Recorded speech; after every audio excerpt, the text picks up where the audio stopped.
जय शिवराय, जय शंभूराजे. मी आज रायगडावर आहे आणि हे समोर दिसतंय हे टकमक टोक आहे. माझी एवढीच सरकारला मागणी, सरकार मायबापाला आणि फडणवीस साहेबांना, की जर म्या जरांगेची सुपारी जर घेतली असेल तर SIT चौकशी लावण्यात यावी, नार्को टेस्ट दोघांची होण्यात यावी.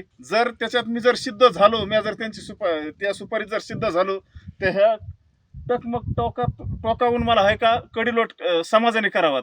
आणि जर त्याच्यातून मी सिद्ध नाही झालो, जरांगेने जर माझ्यावर आरोप खोटे केलेत आणि त्याच्यात जर मी जर निर्दोष सुटलो, तर जरांगेला सुद्धा आहे का ह्या टकमक टोकावून खाली कडीलोट करण्यात यावे.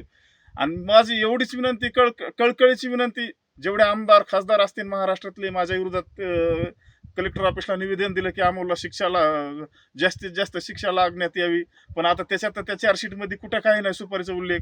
मी त्या आमदार खासदार मायबापाला माझी एवढीच विनंती की बाबा हो, जसं तुम्ही मनोज जरांगेला त्या टायमाला पाठिंबा दिला, सपोर्ट केला, मी बी एक गरीब घरचा मुलगा आहे, तुमचाच कार्यकर्ता असन एखाद्या आमदाराचा खासदाराचा, तुम्ही सुद्धा आहे का आता जरांगेच्या विरोधात आहे का मुख्यमंत्री साहेबांना लेटर द्यावात तुम्ही. माझी एवढीच विनंती की नार्को टेस्टची आणि SITची मागणी मुख्यमंत्री साहेबांना, जेवढ्या आमदारांनी खासदारांनी माझ्या विरोधात मला शिक्षा लागण्यासाठी लेटर दिलं, तेवढ्या आमदार खासदाराला माझी एवढीच कळकळीची विनंती की आता नार्को टेस्टसाठी आणि SITसाठी आहे का तुम्ही सुद्धा आहे का मुख्यमंत्री साहेबाला निवेदन द्या. दूध का दूध आणि पाणीचं पाणी होऊन जाईल.